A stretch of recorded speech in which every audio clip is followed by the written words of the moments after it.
we can get started.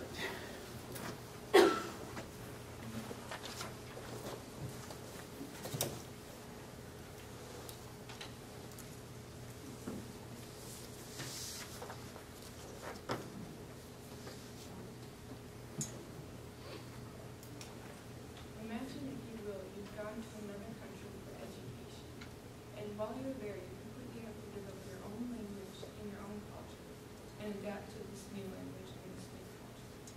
How would that make you feel? A lot of times when students come into the United States for bilingual education, they completely have to give up their own language and their own culture and adapt to the United States language and culture. This is mostly in part due to Americanization and bilingual education. Americanization started with immigrants coming over from Europe to the United States during World War I. And it was created to make sure that the American culture and the American language were kept unified and that these other languages and cultures would not affect the American culture and the American language. In charting a path to bilingualism, policy and practice support, Donna Christian, Senior Fellow at the Center for Applied Linguistics, states, the discourse of Americanization has several underlying premises. One, language is necessary for national unity. Therefore, multilingualism is divisive. Loyalty to the nation is demonstrated by speaking the national language. One cannot have divided loyalties, and consequently, one must not speak more than one language, because bilingualism reflects this loyalty. Last, English monolingualism is the coin of the realm, making it in the self-interest of immigrants and even of indigenous language minorities to shift to English. So this Americanization was formed to make sure that everything was unified. But in fact, Americanization in the present in bilingual education has limited the United States both economically and educationally, because it has limited the next generation coming in from understanding other cultures and languages and also contributing to the global market. By changing bilingual education through bilingual programs that embrace both English and minority languages, this will help the United States become more connected to global affairs, understand other cultures and languages, and train students to become global ambassadors. One example that could really be helpful for the United States bilingual programs is the European schools bilingual programs and their techniques.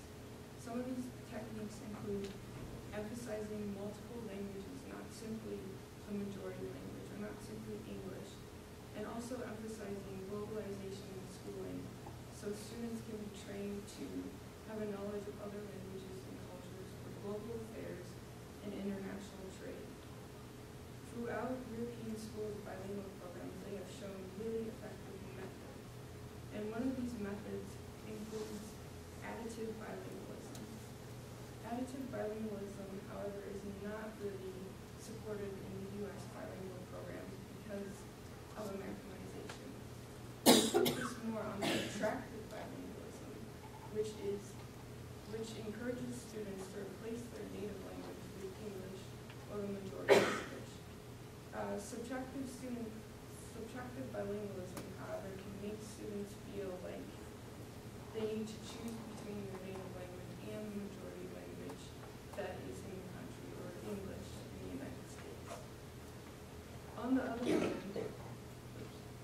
other hand, additive bilingualism encourages students to fully express themselves in the language they feel most comfortable with while they are developing in the language they are required to learn. By using additive bilingualism in bilingual education in the United States, students may be more willing to learn the majority language because they're also able to learn, grow in the language that they feel most comfortable with, and be more willing to be trained in a global manner at a global level. However, as I said before, additive bilingualism is not supported in the United States because it completely focuses on English-only education, especially in public schooling.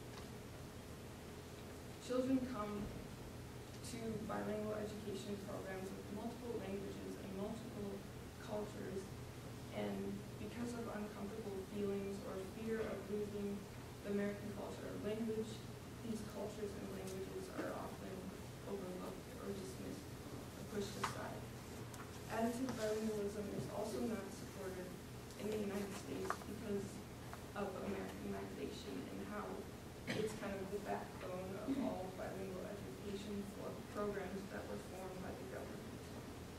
As I said before, Americanization started when immigrants came into the United States and it completely immersed itself in these bilingual programs. Paul J. Ramsey, Associate Professor of the Social Foundation of Education at Eastern Michigan University, stated, "Racist attitudes during the Progressive Era intensified the smelting function of the public education system, particularly by its emphasis on Americanization of foreigners. Although the Americanization of immigrants did not coalesce into the full-blown movement until World War I, the movement's roots were growing prior to the international conflict. The public schools encouraged foreign children, particularly those from Southern and Eastern Europe, to shed their cultural heritages and to adapt America's language and customs."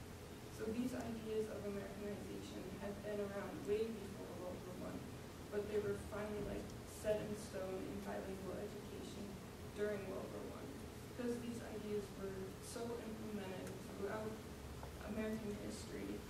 They're still ingrained in bilingual education today. This needs to change in order for the U.S. to be more open to other languages and cultures and to expand globally. But, however, these programs are still ingrained in Americanization, and this often stifles languages and cultures and traits of non-native students. By adapting concepts from European bilingual programs such as additive bilingualism and focusing on multiple languages, not simply the majority language, students can thrive rather than being suppressed.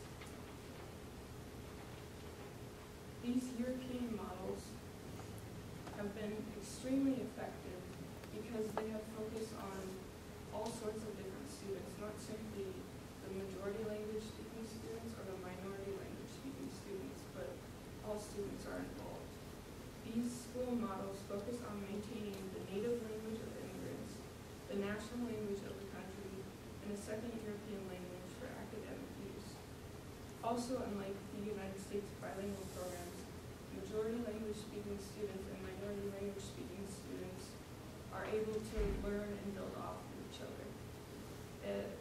Majority language speaking students have the opportunities throughout the day to hear and speak their second language, either through teachers or students who speak that second language, or just through other students. As for minority language speakers, they have the opportunity to maintain their mother tongue through students who know that language or through teachers while they're learning the majority language. Because these programs cater to all students in their languages and at their levels, no child is left behind. If the United States implements these ways of teaching, students would be able to grow linguistically and contribute to the U.S. global economy.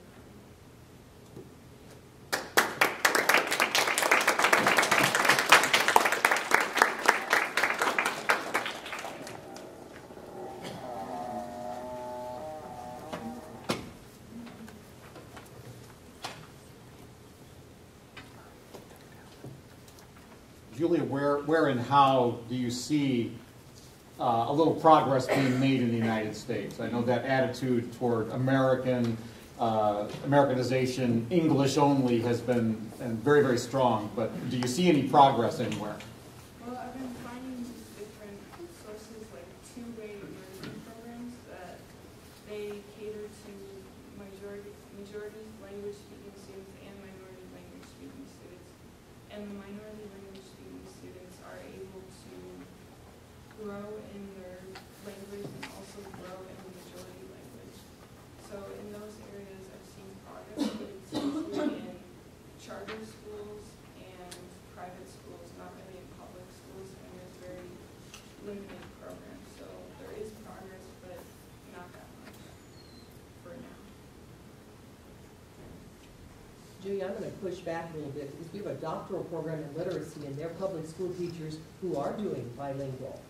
So my question is, your most recent reference here is 2010. We're almost to 2016. So that's almost a 6-year gap.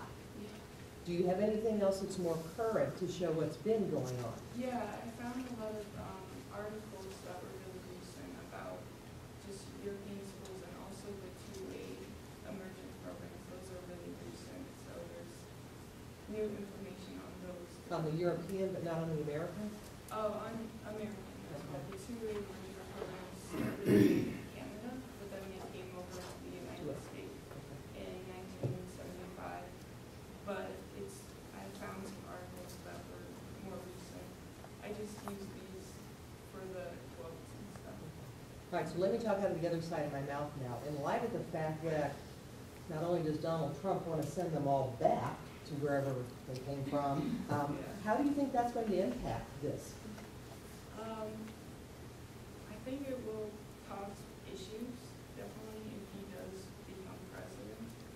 I hope not. But yeah, but yeah, I really hope that the president that comes into office is more willing to help in these programs and see that, because I found a lot of information about bilingual education and how a lot of times students are not taught in academic English, just basic English, and a lot of times in testing and other things, they're kind of a lower grade level. So I really hope that these two-way English programs are more immersed in our school, and because students are then known to do much better in these programs than bilingual education. And you should see the full bibliography. In implementing this, does it require that all education majors would then have to be fluent in a second language? And then what would, in other words, in some of your materials you talked about a primary and a secondary, then does the United States have to say, well, English would be primary, but Spanish would be secondary, or how does that work? Well, like in the two-way immersion program, yeah, well, the students build off each other, so both of the majority language-speaking students and minority language-speaking students have to know two languages, but they learn from each other in each other's language.